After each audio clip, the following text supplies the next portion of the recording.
ભારતીય સમુદાય શિક્ષણ મંચના કાર્યક્રમમાં ઉપસ્થિત એવા આદરણીય શિક્ષક મિત્રો અને વિદ્યાર્થી મિત્રો, સંસ્થાના પ્રમુખ શ્રી મંદાબેન પરીખ અને સંસ્થાના મંત્રી શ્રી મયંકભાઈ ઉપાધ્યાય, એમની ઉપસ્થિતિમાં આપણે આ ઐતિહાસિક નવલકથાની વાત માંડી છે. ઇતિહાસ એક વાત છે, ઐતિહાસિક નવલકથા એ બીજી વાત છે. ઇતિહાસમાં તથ્ય સાથે સંબંધ હોય છે, ફેક્ટ સાથે સંબંધ હોય છે. ઐતિહાસિક નવલકથામાં ઇતિહાસકારને થોડી મોકળાશ હોય છે પોતાની કલ્પનાના રંગો પૂરવાની. અને આપણે જય ભીખુની આ વિક્રમાદિત્ય હેમુ નવલકથા જોઈ અને એમાં જે વાતાવરણ છે આખું એ મુઘલ સમયનું વાતાવરણ છે. બાબરનું મૃત્યુ, હુમાયુ ગાદી પર આવ્યો, ભાઈઓમાં વચ્ચે વચ્ચે ઘણી ફાટફૂટ પડી અને એને પરિણામે આખું ચિત્ર બદલાઈ ગયું. એ ચિત્ર એ રીતે બદલાયું કે એક જતીએ પ્રેરણા આપી હતી હેમુને, જોનપુરનો એક સામાન્ય વેપારી એવા હેમુને, કે તારે આ દેશમાં ધર્મને કાજે યુદ્ધ ખેલવાનું છે. અને બીજી બાજુ એને એવો એક મિત્ર મળ્યો, એ હતો અફઘાન શેરશાહ. અને એ બંનેની દોસ્તી એવી કે એકની આંખ હસે તો બીજાનો ચહેરો ખડખડાટ હસી પડે. આવી દોસ્તીને કારણે હેમુએ યુદ્ધો ખેલ્યા અને પોતાના પરમ દોસ્ત એવા શેરશાહને દિલ્હીના તખ્ત પર બેસાડ્યો. શેરશાહ એ કરેલા સુધારાઓ એ આપણા ભારતીય ઇતિહાસનું એક ઉજ્જવળ પૃષ્ઠ છે. અને એની વાત કરતા લેખક એ પ્રકરણમાં આ સુધારાઓની વાત કરતા એનું શીર્ષક આપે છે રાજા ભોજની યાદ. તમે વિચાર કરો મિત્રો કે રાજા ભોજની જે ઉદારતા, જે વ્યાપકતા, જે દ્રષ્ટિ, એનું સ્મરણ થાય એવું શેરશાહે કામ કર્યું. એના કામમાં પહેલું કામ એનું હતું કે એણે હિન્દુ અને મુસલમાન બંનેના સમન્વયનો શેરશાહ આશક હતો. આમે શેરશાહ અફઘાન હતો અને હેમરાજ હિન્દુ હતો. આથી શેરશાહે પોતાના શાસનમાં કોમી એકતા જળવાય એને માટે ખાસ આગ્રહ રાખ્યો. એ સમયમાં એવું બનતું કે મુઘલ બાદશાહોએ હિન્દુઓ પર થોડો જુલમ ગુજાર્યો હતો. ત્યારે શેરશાહ, અફઘાન શેરશાહ એ કહે છે કે તમે એવું ન માનશો કે હું હિન્દુઓનો વિરોધી છું અથવા તો એનો તરફદાર છું, પણ હું એક ઇન્સાફપ્રિય બાદશાહ છું. અને એણે કહ્યું કે બિન ઇસ્લામી પ્રજાને મારી હકુમતમાં પૂરેપૂરો ન્યાય અને ઇન્સાફ મળશે. એક બાદશાહની શેરશાહનું જો ફરમાન જુઓ, આ ફરજ છે. એક રાજાનો ધર્મ છે કે સૌ વફાદાર રૈયતને એક સરખી રાખવી. માટે શેરશાહ નોંધે છે કોઈ મુસલમાન હિન્દુને જાનમાલનું નુકસાન કરે કે કોઈ હિન્દુ મુસલમાનને હાનિ પહોંચાડે તો શેરશાહના શાસનમાં એ બંનેને માટે સમાન શિક્ષા છે. એ જ રીતે એણે જે કતલ ચાલતી હતી હિન્દુ પ્રજાની, એની સામે વિરોધ કર્યો અને કહ્યું કે કોઈ આવો હત્યાકાંડ રચી શકશે નહીં. એથી આગળ જઈને એને કહ્યું હિન્દુ તિથિ અને તહેવારો છૂટથી ઉજવાય.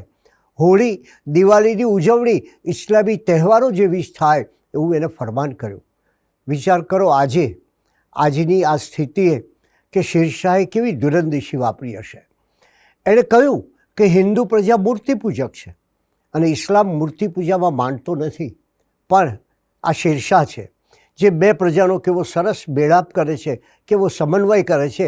કદાચ આ સમન્વય આજે પણ આપણને થોડોક વિચાર પ્રેરક લાગે.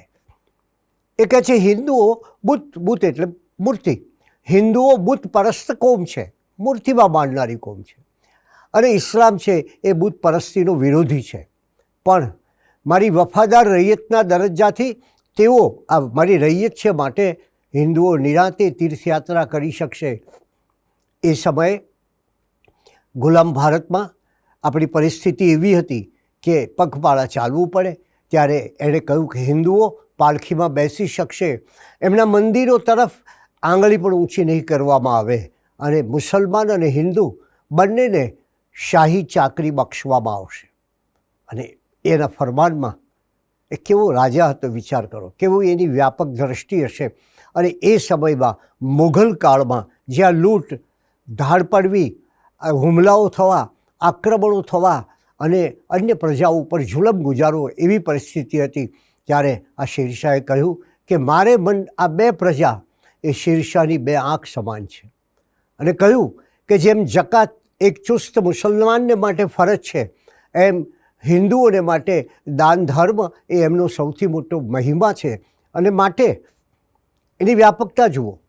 શાહી ખજાનામાંથી પ્રત્યેક વર્ષે શેરશાહ કહે છે કે મારા શાહી ખજાનામાંથી પ્રત્યેક વર્ષે 1,80,000 મોહરો ગરીબોને ભેદભાવ વગર વહેંચવામાં આવશે.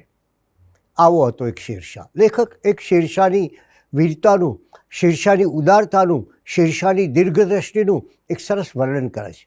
કદાચ એ વર્ણન આજે પણ આપણને એટલું જ હૃદયસ્પર્શી લાગે. એમાં એક સરસ મજાનો પ્રસંગ આપે છે કે શેરશાહ વિજય મેળવે છે, અને વિજય મેળવ્યા પછી એના બે મજબૂત સાથીઓ સાથે રેશમી બુરખામાં છુપાયેલી એક સ્ત્રી આવે છે. એ સ્ત્રીના ચહેરા પર ગ્લાનિ, દુઃખ, ઉદાસીનતા હતા. એના અમીર ઉમરાઓએ શેરશાહને કહ્યું કે જાપના તાજપોશીની, તાજપોશી એટલે આજે તમે સિંહાસન પર આરૂઢ થયા છો, આ સામ્રાજ્યના, આ સલ્તનતના રાજા બન્યા છો, એટલે તાજપોશીની મુબારક રાતની એક સુંદર ભેટ, તમારે આ વિજય પછીની તમને એક સુંદર ભેટ આપીએ છીએ. શેરશાહ ક્ષણભર કશું ન બોલ્યો. એ એકીટશે આવનાર સ્ત્રી સામે જોઈ રહ્યો. અત્યંત સૌંદર્યવાન સ્ત્રી હતી, અને સુલતાન પણ એક શાયર અને કવિ જેવો હતો. પણ એણે સાવધ થઈને કહ્યું કે આ બાંદી પૂછે છે, પેલી સ્ત્રીને, દાસીને, બાંદી ખૂબસૂરતીનો આ ખજાનો ક્યાંથી આણ્યો? ગરીબ પરવર બક્સરના રણમેદાન પરથી. શેરશાહ પૂછે છે, કોઈ મોગલની ઓરત છે? હાજી, આગ્રાના બાદશાહ હુમાયુની બેગમ છે. આપના અમીર ઉમરાઓએ બહુ જતનથી આ ભેટ આપને માટે આણી છે. શાબાશ બાંદી. શેરશાહના વચનો જુઓ. મારા શુરા અમીરોએ રણમેદાન પરથી અજબ વસ્તુ હાંસલ કરી છે. ચાલો એ અમીર ઉમરાઓને બોલાવો. એટલે બાંદી દાસીઓનો તો એમ કે કદાચ એમને અભિવાદન કરશે, એમને માન શરપાવ આપશે. બંને બાંદીઓ કંઈ સમજી નહીં. એ હુકમનો અમલ કરવા માટે ઝડપથી બહાર ચાલી ગઈ. ખંડ નિર્જન બન્યો. સુંદર પવન લહેરિયા ખાતો હતો. એક બાજુ શેરશાહ હતો અને બીજી બાજુ પેલી બેગમ હતી. અને ત્યારે એ સ્ત્રી ધ્રુજતી હતી. શેરશાહ કહે છે, બહેન ધ્રુજીશ નહીં. તમે જો ઐતિહાસિક નવલકથાકાર કેવી છટાથી એ ઘટનાને તાદર્શ કરે છે એ જોઈએ આપણે, કેવી ગદ્ય શૈલી વાપરે છે. શેરશાહ શું કહે છે? બહેન, તમે જો આખું વાતાવરણ ફરી ગયું. ધ્રુજીશ નહીં. શેરશાહ શરાબની જેમ પરાઈ ઓરતોનો સ્પર્શ કરવા માટે યોગ્ય ગણતો નથી. હું જાણું છું કે ખૂબસૂરતી બહુ બુરી બલા બને છે જ્યારે એ કોઈ જાલિમને ભેટે છે. સુંદરી પૂછે છે, તને કોઈએ સતાવી તો નથી ને? શેરશાહના અવાજમાં એ સ્ત્રીને ભરોસો બેસે એવી આર્દ્રતા હતી. ધ્રુજતી સ્ત્રી વિશ્વાસ કરી શકે નહીં. જાસૂદના કુમળા ફૂલની જેમ એ ભયથી ધોળી પડતી જતી હતી. લેખકની કલ્પના જુઓ મિત્રો. ને પછી કહે છે, શેરશાહ કહે છે, બાદશાહ હુમાયુની આ પત્ની હતી, ઓરત હતી. બાદશાહ હુમાયુ ભલે મારો દુશ્મન હોય, પણ એના બીબી બચ્ચા મારા દુશ્મન નથી. ઓરત, એક નિરાધાર સ્ત્રી એ શેરશાહનું સૌથી પહેલું સંરક્ષણ પામે છે. ગાય અને બકરી એક આરે પાણી પીએ એ તો મારો આદર્શ છે. પછી શું? ગાયની કતલ મારે જ હાથે હું કરીશ. બેગમ સાહેબા, આ ઘર તમારા ભાઈનું સમજજો. કાલે શાહી સવારો તમને આગ્રા પહોંચાડશે. માંદીને કહે છે દાસીને, સેનાપતિ ખવાસ ખાનને મારા તરફથી કહેજે કે આ બેગમ સાહેબાને માનપાન સાથે આગ્રા મોકલી આપે. શેરશાહનો દુશ્મન હુમાયુ છે, હુમાયુની બેગમ નહીં. મર્દનો દુશ્મન મર્દ જ હોય. બેગમ સાહેબા પધારો. તકલીફ પડી હોય તો આ સુલતાન તમારી માફી માગે છે. બેગમ સ્તબ્ધ બની ઊભી રહી. અચાનક જુઓ, લેખક એક ઘટનાને વળાંક આપે છે. અચાનક એના હાથમાંથી કંઈક સરી પડ્યું અને એ પગ નીચે દબાવવા માટે એનો પ્રયત્ન કરે છે. પણ સિપાહી શેરશાહની વેધક નજર એ ચૂકાવી ન શકી. સુલતાને આગળ વધી ઝડપથી એ વસ્તુ લઈ લીધી. શું હતું એ? એ હતી નાની, સુંદર, રમકડા જેવી કટાર હતી. આ સૌંદર્યભરી સ્ત્રીએ એને કમર પર છુપાવીને અહીં લઈને આવી હતી. જ્યારે પુરુષ માત્ર બેશરમ બને ત્યારે એને જબ્બે થવા બદલે આ અનાથ અબળાએ વિચાર કર્યો કે આવી નાનકડી કટાર પર એને વધારે વિશ્વાસ હતો. શેરશાહ સમજી શક્યો કે આ સ્ત્રીએ એના પર કોઈ હુમલો થાય પહેલાં પોતાનો જીવ બચાવવા માટે, પોતાની આબરૂ બચાવવા માટે આ કટાર રાખી હતી. અને શું કહે છે આ ઘટના પછી? શાબાશ ખૂબસૂરત ઓરત, ડરીશ નહીં. હું શાબાશી આપું છું. દરેક ઓરત જો પોતાના સૌંદર્યની છટા સાથે આટલી નાની એવી કાતિલ કટાર રાખે તો અડધી દુનિયા પાપમાંથી ઉગરી જાય. દુનિયાને ઓરતનું રૂપ, આંકડા પરનું મધ ન લાગે. રસ્તે જનારો એને છંછેડવાની હિંમત ન કરે. તમે જુઓ, આ શેરશાહના જીવનની ઘટના લેખક આપે છે. અને પછી એ શેરશાહનું અવસાન થતાં હેમરાજે પણ રાજકારણમાંથી નિવૃત્ત લીધી. પણ એ પછી શેરશાહની બાદ આવેલા સલીમ શાહ, એની પત્નીએ મોગલોને હરાવવાની ઝંખનાથી ફરી હેમુને કહ્યું કે તમે યુદ્ધમાં આવો. એના પિતા રાજપાલજીની મંજૂરી મેળવી. હેમુની પત્ની કુંદન દેવીની આડકતરો સહકાર મેળવ્યો અને હેમુ ફરી યુદ્ધે ચડ્યો. માત્ર હેમુ યુદ્ધે ચડ્યો એ સાંભળતા જ કેટલાકની શૂરવીરતા ઠંડી પડી ગઈ. અને અંતે મહારથી હેમુ દિલ્હી સર કરે છે. અને એના પર વિક્રમાદિત્યનું બિરુદ ધારણ કરી હેમુએ દિલ્હીનું રાજ્ય સંભાળ્યું. અને આ નવલકથા જે આપણે લાંબા સમયથી જેનું રસપાન કરીએ છીએ એનો એ ભાગ વિક્રમાદિત્ય હેમુના રાજ્યારોહણ સાથે સમાપ્ત થાય છે. શેરશાહનું ગાદી પર આવવું, એ પહેલાં બે મિત્રોની દોસ્તી, એ પછી શેરશાહનો સમય, શેરશાહના સુધારાઓ, શેરશાહની ખૂબીઓ, હેમુની વીરતા, એના હાથી હવાની ખૂબી, આ બધું આલેખીને લેખક એને રાજ્યારોહણ પર સમાપ્ત કરે છે. હેમુ દિલ્હીની ગાદી પર બેસે છે. અને વિચાર કરો કે એક જૈન, એક અહિંસક વીર એ આ ગાદી પર બેઠે છે ત્યારે આપણને એમ લાગે કે હેમુના ચરિત્રને કેવી સરસ રીતે લેખકે મૂક્યું છે. એક જૈન વણિક અને બીજો અફઘાન હોવા છતાં રાજવી તરીકે બંને એ હિન્દની પ્રજાનું હિત, હિન્દની પ્રજાનો ઉત્કર્ષ એ જ મુખ્ય જુએ છે. એમના અદલ ઇન્સાફમાં પાગલપણનો, મજહબી પાગલપણનો નિતાંત અભાવ જોવા મળે છે. અને એમણે એવું ચરિત્ર ગાળ્યું કે જેથી સંસારમાં, આસપાસના લોકોમાં, પોતાના પ્રદેશમાં સમન્વય, સહકાર અને સહાનુભૂતિ જોવા મળે. અને ત્યારે એ વિક્રમાદિત્યનું બિરુદ ધારણ કરી હેમુ રાજ્યારોહણ કરે છે. એ પછીની ઘટનાઓ જય ભીખુએ ભાગ્ય નિર્માણ અને દિલ્હીશ્વર નામની બીજી બે નવલકથા લખી છે. આમ એક અર્થમાં કહીએ તો આ કથાનો પ્રવાસ સળંગ ત્રણ નવલકથા સુધી ચાલે છે. અને એમાં આ નવલકથામાં એમણે શેરશાહ અને વિક્રમાદિત્ય હેમુ દ્વારા આદર્શ રાજવીઓ કેવા હોય, એમની પાસે વીરતા કેવી હોય, એમની ધીરતા કેવી હોય અને એમની પ્રજાવત્સલતા કેવી હોય એનું ઉદાહરણ આપ્યું છે. અને એટલે જ આ અદલ ઇન્સાફમાં એ કહે છે કે હેમુ એક જુદા પ્રકારનો તરી આવે છે આખી આ નવલકથાના કથાપટ પર. જય ભીખુ, એ આપણા જીવનધર્મી સાહિત્યકાર છે. એ પોતાના સાહિત્ય દ્વારા સમાજને કંઈક પથદર્શન આપવાનો આશય ધરાવતા હતા અને માટે જ આ ઐતિહાસિક નવલકથાની સમાંતરે લેખકનું જીવન વિશેનું, જગત વિશેનું, ધર્મ વિશેનું, માનવ વિશેનું, માનવતા વિશેનું ચિંતન ચાલ્યા કરે છે. અને ત્યાં એ કહે છે એક સ્થળે કે રાજનીતિ કરતાં ધર્મનીતિ ચડિયાતી છે. બીજે સ્થળે કહે છે કે લોક સુધારણા કરવાથી સમાજનો ઉત્કર્ષ આપોઆપ થાય છે. અને હેમુના પિતા રાજપાલજી એના મુખેથી લેખક શું કહેવડાવે છે જુઓ તમે. હેમુના પિતા એ હેમુની પ્રેરણા હતા. તો હેમરાજના પિતા રાજપાલજી કહે છે, માનવીએ રાજકારણથી અળગા રહેવું. વિચાર કરો, રાજ સુધારણા કરતાં લોક સુધારણાની પ્રથમ જરૂર છે. જરૂર શેની છે? લોક સુધારણાની. થડને નહીં, મૂળને પકડો.